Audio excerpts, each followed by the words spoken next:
A small kitchen, which today was bustling with activity, was illuminated by the rays of the setting sun.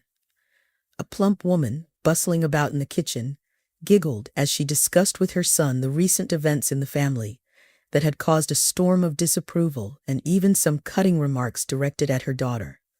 Instead of supporting her daughter, the plump woman preferred to laugh at her core and mock the fact that her late grandfather had left her a crumbling house that nobody wanted and which she wouldn't even be able to sell properly. Probably thinks her whole life will magically improve now. Shouldn't have left her husband. So what if he drank? At least he always came home from work. And if he drank, let him sleep it off. What was all that fuss about? The mother continued to repeat, chuckling and mocking her daughter's decision. But what was even more amusing to her was that now she believed that the inheritance would be a real punishment for her daughter, because the problems with this house were much greater than any profit she could make from it. I shudder just thinking about that old house of Grandpa's. The amount of work there and the fact that it's practically worthless make my knees shake. How could that house end up with me? She said. And I'd be dealing with it now, Nicholas said, smiling and glancing at his mother, who nodded in agreement. Kelly had no idea that at that moment her mother and brother were sitting in the kitchen, chatting, judging her, and laughing at her. She had no time for that right now. Yes, if she found out, she wouldn't be surprised by their behavior. Molly placed a large pie on the table, and a wonderful aroma filled the small kitchen, making it suddenly much cozier than before. Just imagining how much cleaning and fixing up needs to be done there makes me uneasy. There were always plenty of problems with that house, even when Grandpa was alive. He was constantly repairing and patching it up, and now she's going to take on repairs? My goodness. Nobody would even buy that house. It's pointless to deal with it. It's as if he left her that house just to laugh at her later. Like, here, I left this for you, now figure it out, Molly said, laughing again at her daughter, who received such a strange bequest from her deceased grandfather. Molly wouldn't tell her son that she was upset that the house didn't go to her, even though she understood that she wouldn't deal with it, wouldn't sell it. It would just rot in that big village. She would simply forget about its existence. But the thought that her father would leave her a house would warm her heart. But her father left her nothing. He passed the inheritance to his granddaughter, and the inheritance stated that the entire house and everything in it belonged to her. Listen, Mom, what do you think?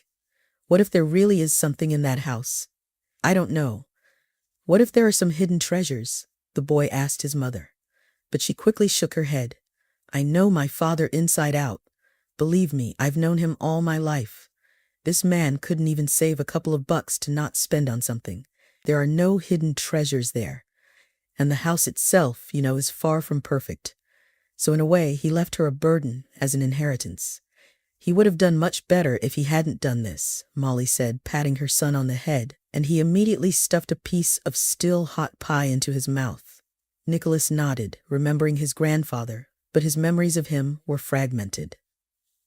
What his mother said clearly reassured him, and he no longer intended to dwell on how much it upset him that he got absolutely nothing from his grandfather.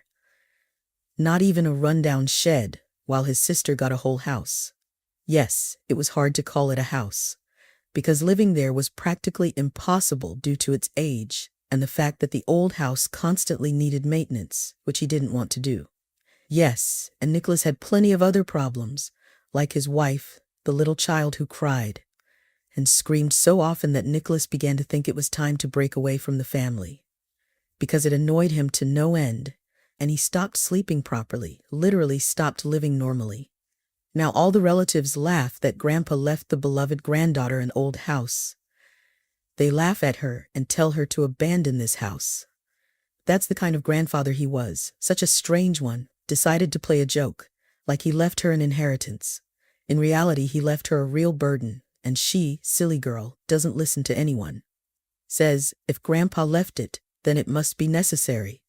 So there must be something in that house, Molly said, smirking, still not believing, as if, in her own words, and thought that everything was far from those thoughts that were swirling in her daughter's head. At that moment, Kelly sat outside the boss's office, waiting for her turn to be called in. She was trembling with the realization that she might also be affected by the layoffs, like all the other employees who had been unceremoniously ejected from the office today. Some were in tears, some were cursing, and some were silent with triumphant expressions on their faces. This was not the kind of workplace worth clinging to with all one's might. But Kelly held on because it was the only place that had accepted her without experience. And at such a young age, where employers usually said, "You will go on maternity leave soon, give birth, and we won't hire you back." "Kelly, come in," said the tall, fair-haired secretary, casting a glance at the distressed Kelly, immediately implying that nothing good could be expected from this conversation. "A new broom sweeps differently," the secretary said calmly, so that whoever was in the office couldn't hear her. Kelly didn't need the meaning of those words explained.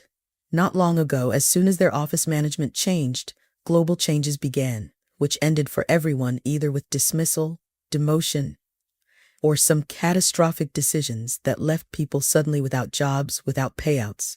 They were simply thrown out of the office, indicating that they wouldn't pay anything, not even for the time worked. Kelly was a little lucky. She was literally put up for review by the management after she received her salary, and she knew she had at least a small amount that would help her stay afloat for a while. "So gather your things and leave. My daughter will be here soon. You'll show her what responsibilities you had here. She'll take your place. Do you understand me?" the boss said, giving her a quick glance, but not looking at her again. "And why do you think I'll help her at all?" Kelly asked, not understanding why she should pretend to be a mentor to some girl who would take her job. "Because you still work here. I'm your boss, so don't try to be smart. Go quickly, show her what to do. Otherwise, I'll quickly kick you out of here and won't pay you anything at all. Do you understand me?" the boss snapped. Kelly chuckled. "Well, you haven't paid anyone anything anyway, so there's no need to scare me." Frightened, Kelly said, grimacing, "I won't show her anything. I've spent years learning this position, and you want me to show her in a couple of clicks what to do. Do you think it's all that easy? Let her figure it out herself if it's so easy. But when you realize that this job requires education, when you realize that you can't cope without me, don't call me. You'll have to figure it out on your own." Kelly turned sharply on her heels, leaving the office before the boss could launch into another tirade, clearly displeased with how easily she had been put in her place. She hadn't expected this outcome at all. As Kelly closed the door, she heard outraged exclamations coming closer to the door. "You foolish girl. Look, now nobody will hire you. You'll understand later how wrong you were. You still have time to think. Leave the office, that's it. Write it off. You won't get a penny," the boss exclaimed, her eyes flashing, clearly feeling superior to this young girl whom she had now left without a job. "Yeah, to hell with you. To hell with your money," Kelly said. And she went to her desk to gather her things, pack them into her bag, dress, and leave, to never return to this office again. She understood that now, without a job, it would be difficult and hard for her. She understood that now she needed to make every effort to somehow return to a normal way of life. So it would be easier for her, so she wouldn't have to ask her mother for help, who would laugh at her once again. Right now, all her relatives were laughing at her for inheriting that crumbling, huge, unwanted house in the village from her grandfather. They believed it had fallen into disrepair over the 5 years no one knew about the will. As Kelly drove home, she replayed everything that had happened in her life over the past few days and thought that for all these months she hadn't been happy at all. And her whole life had turned into some kind of imitation of happiness. "Darn it, Kelly, I knew they'd fire you too," came a familiar voice. And when Kelly looked up, she saw her friend and colleague standing near her house. "I sensed something. I thought, let me wait for you here. Maybe in an hour, well, maybe 2, you'll definitely come by." She's such a piece of work, this new boss. But what can you do? Nothing will change. But now it's unlikely that we'll find a job quickly. Kelly nodded, gestured for her friend to follow her into the small apartment she rented. They took off their outerwear, and now, alone together, Kelly noticed that her friend was on the verge of tears. It was clear that her friend took the dismissal much harder than Kelly herself. I really don't know what to do now. My husband will throw a fit again that I'm jobless. He'll shout, there'll be a scandal again. I don't even want to go home, her friend said, still looking at Kelly, hoping for some advice. And what are you planning to do? Honestly, when I left the office, I had no idea what to do. But as I was driving here, I thought maybe I should just leave everything behind and go away. Don't look at me like that. It's just that my situation isn't like yours. You have a husband, a child, you have responsibilities towards them, and I have no one I can just up and leave. No one here will help me. I won't be able to afford the rent. So I'll just go to the village, settle in that same house my grandfather left me. You know, everyone laughs at me now because my grandpa left me that dump. But I have nowhere else to go now because I simply can't ask for help from my mother or brother, Kelly said, shrugging.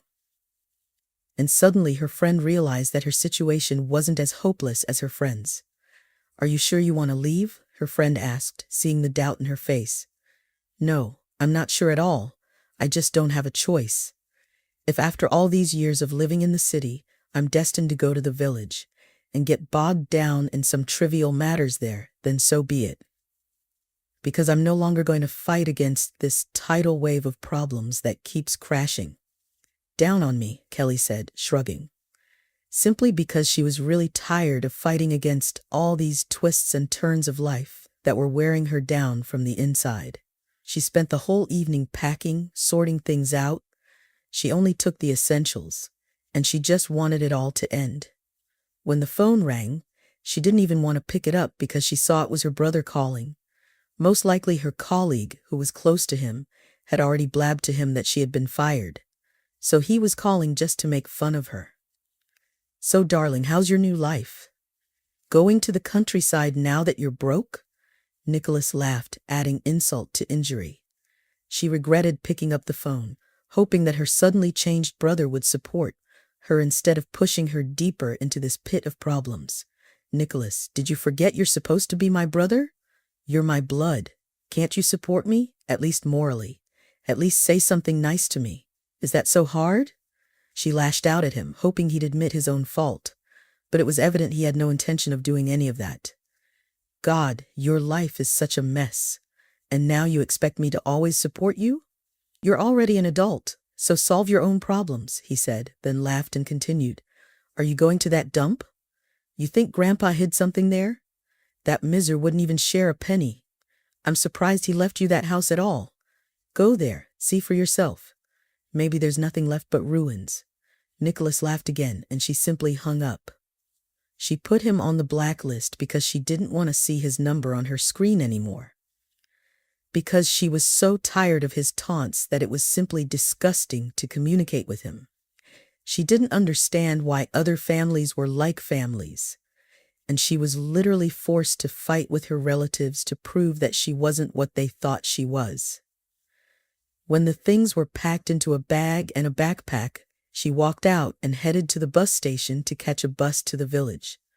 Maybe her friend, mother, and brother were right, and it was worth just selling this house as it is, making some money and leaving it temporarily while she looks for other ways to earn some extra income.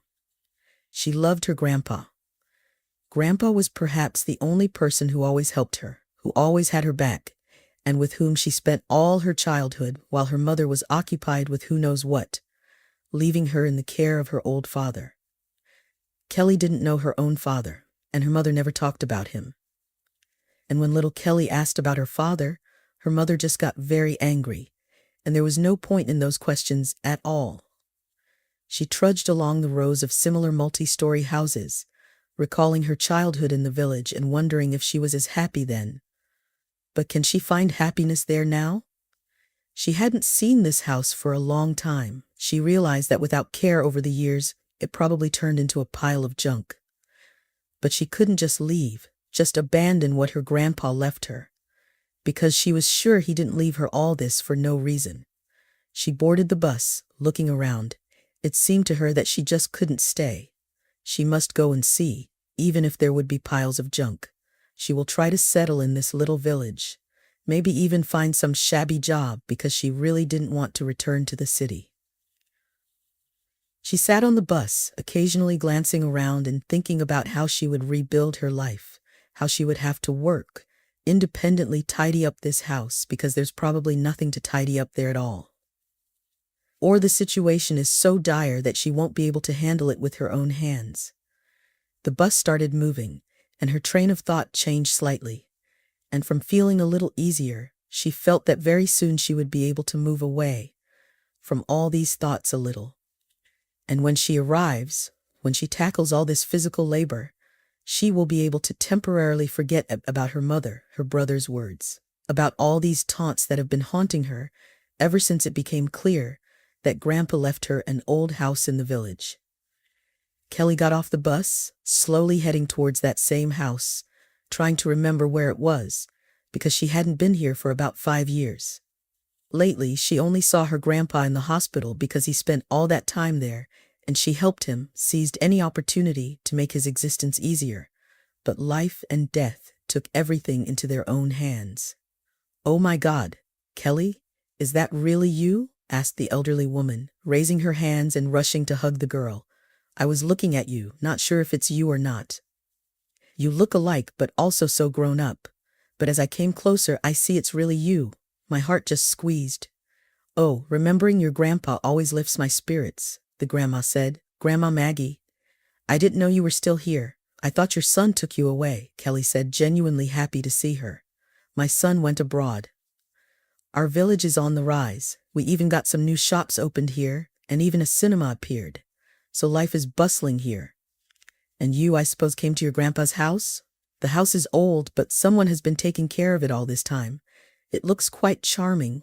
Sometimes a teen comes, does some repairs, and the house still stands. If you ever get hungry or feel lonely, come to me.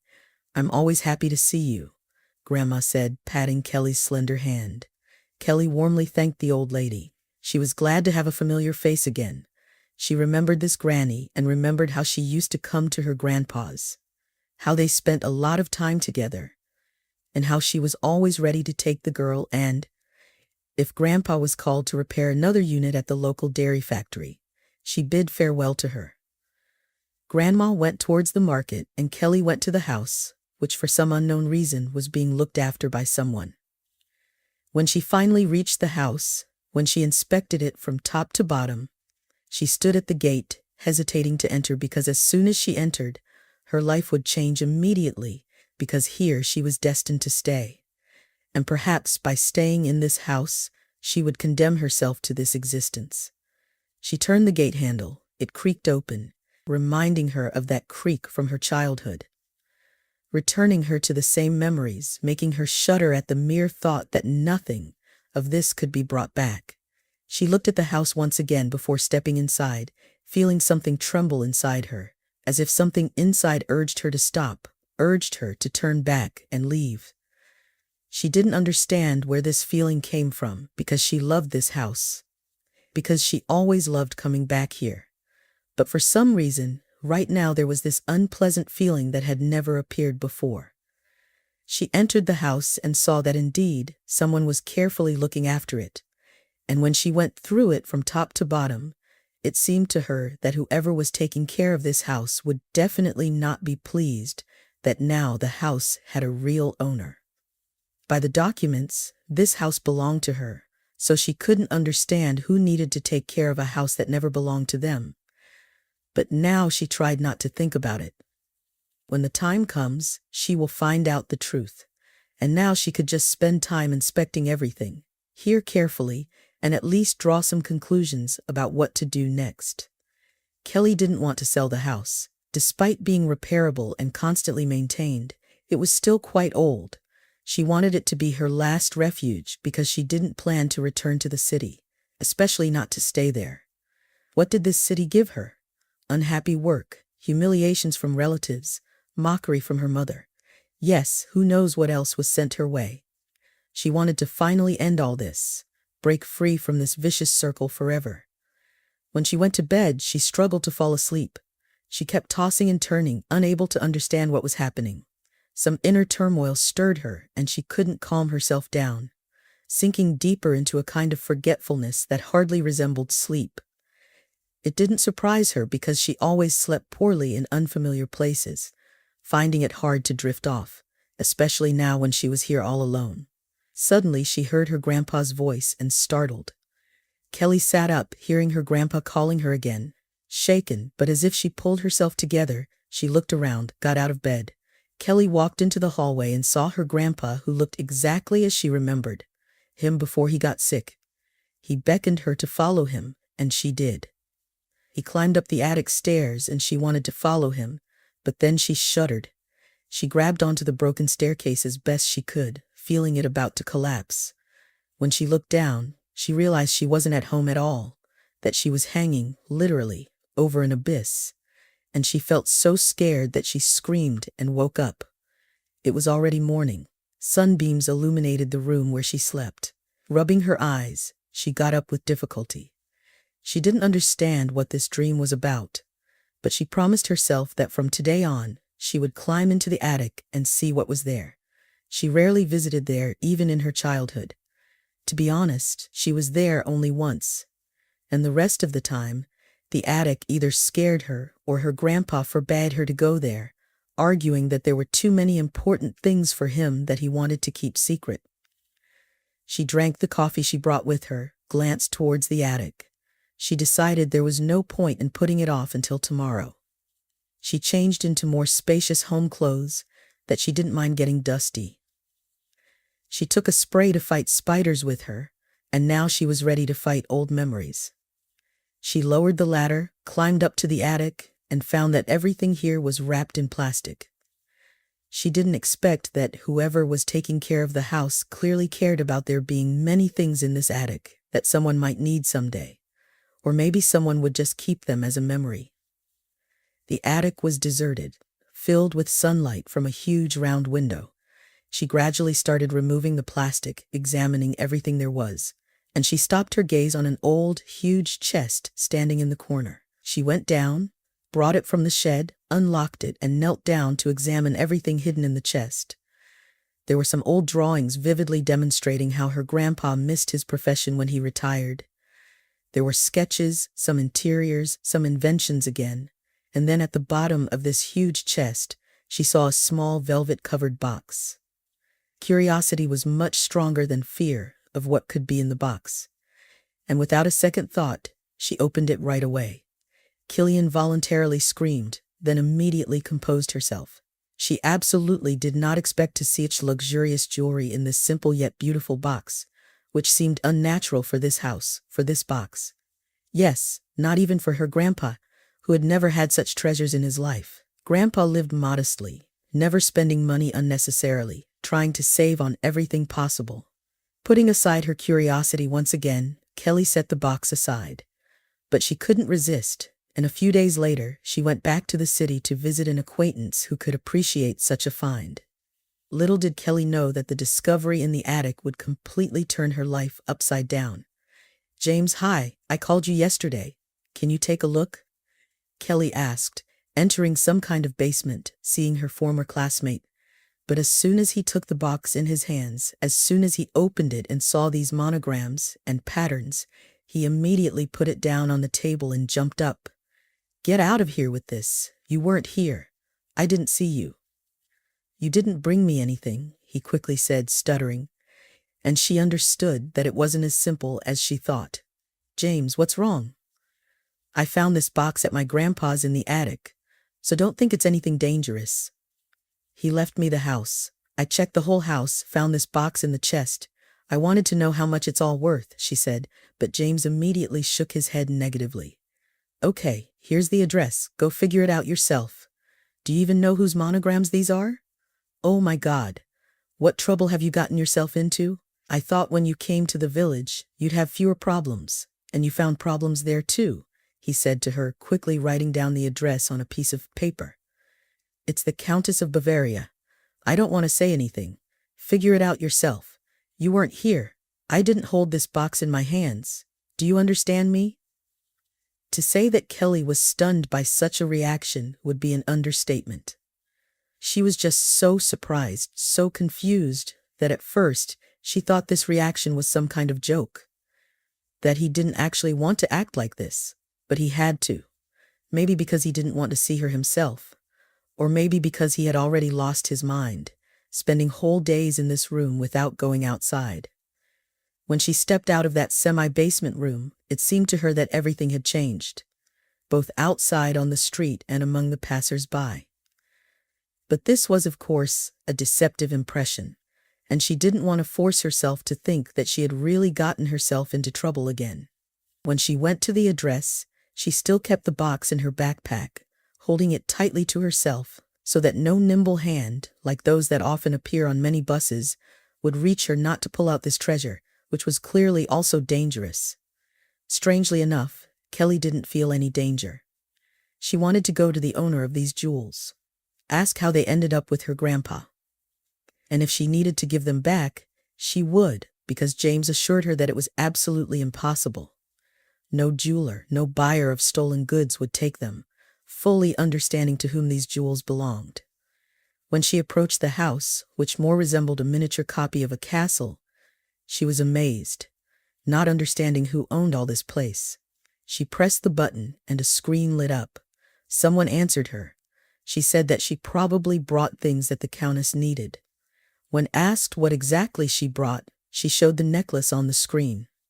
Immediately, guards came out of the courtyard, and then following them, as if behind a living shield, came a thin old lady who looked as if she was at least 200 years old. "My dear girl, what are you doing here? Show me what you brought," the old lady asked, her voice so squeaky that it was simply unpleasant to hear. Kelly took out the box from her backpack. When she opened it, she saw how shocked the old lady was. She mumbled her lips and couldn't say a word. She was shaken by what she saw, and she couldn't find the strength to say a word. All the guards became alarmed, exchanging glances, and Kelly saw that they were clearly tense. And now, indeed, she became scared. She stepped back a little, taking a few steps back, but the old lady firmly clasped the box that Kelly was holding. "Where did you get this? Just tell me honestly. Even if you stole it, I won't hand you over to the police. Tell me, where did you get this?" the old lady inquired, hoping to get an answer. "My grandpa left me the house. I found a chest in the attic, and there, in the chest, I found this. Here's a picture of my grandpa. I always carry it with me and ask him for advice when I'm in trouble. No matter how silly it sounds," Kelly replied. "It can't be," said the old lady, trembling hands pulling out the necklace and earrings from the box and, still not believing her eyes, still spasmodically holding on to the box.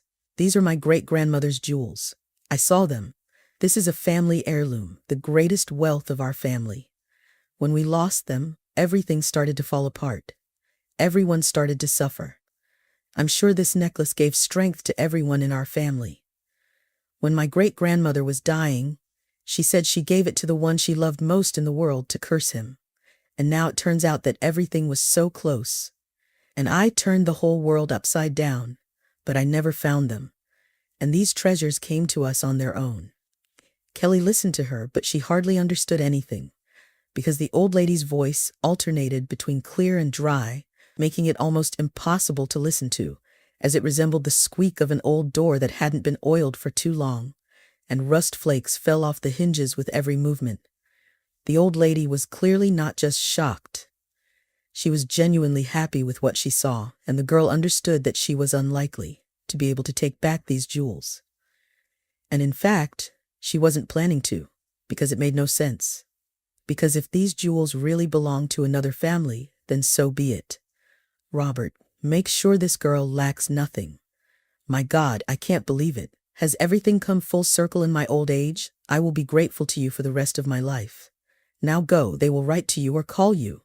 Everything will be fine in your life now," the old lady said, still shaking her head in disbelief, looking at the jewels she held in her hands and never letting go of them. "Wait." The old lady took off a luxurious gold brooch with diamonds and handed it to the girl. Kelly turned it over in her hands, still not understanding what to do with it, because she couldn't accept such an outrageously expensive gift. She wasn't an appraiser, but she at least understood that it was very expensive. If by chance the money they transfer to you is not enough, you can always sell this brooch. there are no monograms here, and then the appraisers will take it. And you can be sure that this money will last you a long time. But listen to my advice. This brooch has saved me more than once. And so I just want you to know that what you did brought happiness to an old lady who, despite all this crazy money, was unhappy her whole life," the old lady said dryly. Kelly looked at her one last time, and now that same Robert approached her, handing her something in an envelope. She thought it was money, but when she took it and squeezed it, she realized it was a plastic bank card. And without a second thought, she immediately went to the bank. But when she found out what account was behind this card, what an insane amount was there, she found it hard to believe. Kelly returned to the village, still somewhat stunned, tightly gripping the gift that the old lady had given her in her hands. As if guided by an inner instinct, Kelly returned upstairs. She again plunged her hands into the chest and, after painstakingly sorting through all the drawings, found a fairly thick envelope at the bottom and side of which was a long letter. She carefully read it again and found that her grandfather had written this letter just a few days before he was hospitalized, sensing that he was getting worse. In this letter, he wrote that once his father gave him this, saying that these jewels should never be returned under any circumstances. Grandpa just wanted to return them, but couldn't muster the courage. And then he simply chickened out and boldly confessed in this letter. He wanted her to take them back. He wanted the curse brought by these jewels to finally be lifted and his granddaughter to be happy.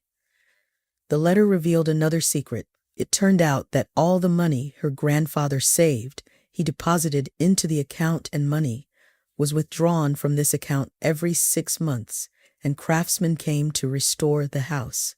And these accounts could not be emptied, so this house would be taken care of for at least another 10 generations after his death. When Kelly realized how much money she had at her disposal, she distributed it all to the accounts. She completely renovated the house and now just lived for her pleasure, engaging only in her favorite activities, knowing that nothing else bothered her. Of course, both her mother and brother eventually found out that she had some crazy money and now cursed each other for not insisting that the house be passed on to them, because now they would have to survive by any means while the girl they laughed at enjoyed life, forever forgetting what work was. Grandpa left his beloved granddaughter an old house, and while her relatives giggled at her, the discovery Kelly made forever changed her life.